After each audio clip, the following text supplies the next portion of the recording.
welcome back to my random horror review series. I am your host, Moon616, and thank you once again for stopping in, guys. Yeah, episode 72 is here, and I've got another one here from Artsploitation Films. And I will say right off the hop, guys, that this one right here is not a full-blown horror film. It's more of a sci-fi slash dark comedy. It's got, horror elements mixed into the film a little bit, but it's more of a sci-fi type film. Of course, this one here is from 2016, and it is called Clockwise. Yes. Yeah, very, very cool stuff. Not very often Artsploitation actually releases a film from the US, or, they focus on more of the foreign stuff, but it's very cool, that they release this one.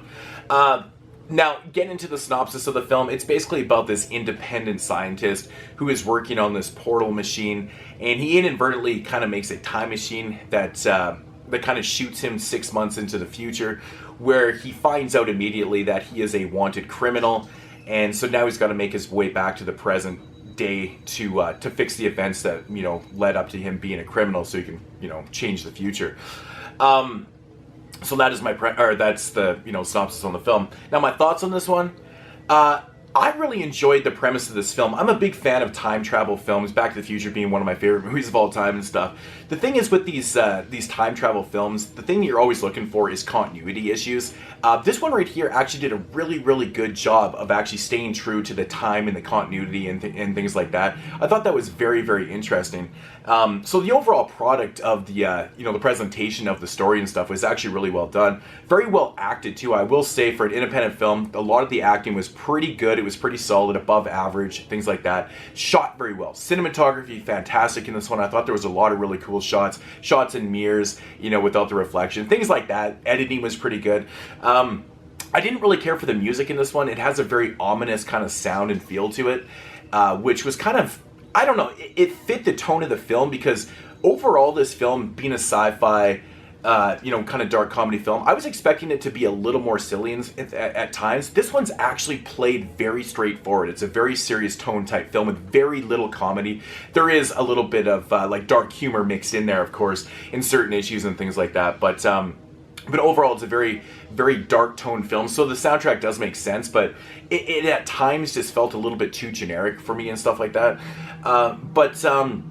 But yeah, the overall product of the film, I thought, was pretty decent. The story was intriguing until about the third act, and this is where this film kind of falters big time, is in the third act. I feel like it didn't really know what it wanted to do. There is a little bit of twists and turns in the story and things like that, but overall, it didn't really kind of pack that punch at all, especially with the things that happen. And there's a couple scenes in the third act in this film that really just kind of blew my mind and kind of made me shake my head. Generally, I'm all kind of for that stuff, kind of that weirdness and all that kind of madness and shit like that. Here, it felt like it was forced. It felt like it didn't need to be there. And, the overall resolution of the film, again, it kind of goes back to the fact that I feel like they didn't really know what they wanted to actually do with the third act in this film. There's some twists and turns that kind of made me kind of have my scratch in my head a little bit, and it really didn't make a whole lot of sense. I mean, it did make sense in the long scheme of things a little bit, but overall wasn't really the greatest type of story. It's too bad, because what it had going for it was really, kind of cool and stuff like that. I really enjoyed the scenes where, the main character's on screen with his other selves from the past or from the future and stuff like that. Those scenes actually looked really good. It's not a highly, special effect type film or anything, but those effects actually look pretty damn fucking good. I will admit that. They looked really good. Yeah, not a lot of special effects in this one, not a lot of blood and gore and things like that. There is a couple shocking scenes, like I said, in the third act and things. One particular scene really kind of sticking out as being, I don't even know why in the shit it's even there in the film. Yeah, as a whole film, it's not a bad movie. I just think that the third act really kind of falters this one. I think they could have done a lot more, especially with developing the certain things with, the antagonist in the film and stuff. I think that those characters could have been developed a little bit more. So it felt a little bit undeveloped. It could have been, budget constraints and things like that. But, it still runs about 90 minutes. So, they still did a lot with the movie. But, Counterclockwise, it's a pretty intriguing sci-fi type film. I was very surprised with this one, because I will admit, going into this movie, I was expecting it to be like a lot more silly. It's not really what I got at all.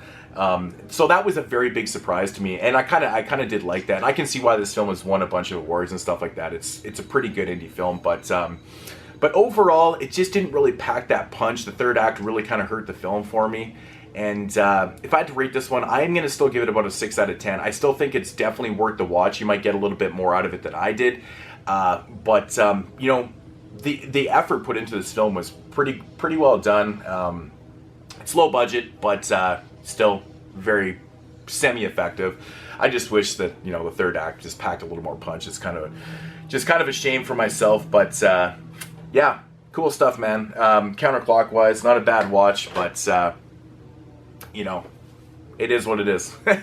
So anyways, guys, oh yeah, I will actually tell you what's on here for the features. There's a making of featurette on here, some deleted things, but there's 3 commentary tracks. Now, I would actually like to go back and actually, you know, maybe check out a commentary with the director. There's one with the director, one with the director and editor, and the director and co-writer in the film too. So that's actually really interesting. You don't see a lot of releases with like 3 commentaries right off the hop too. So I thought that was kind of interesting. I think one day I will watch this film with the director's commentary, just to kind of get a little more insight into why he kind of went the route in the third act the way he did, and the way the story develops the stuff itself. So maybe they'll explain some things, maybe they won't, who knows. But yeah, Counterclockwise, yeah, all right film. So that is going to do it here for episode 72. Hope you guys enjoyed. I'll be back again with another one from Artsploitation in the next episode, so stay tuned for that. And as usual, peace!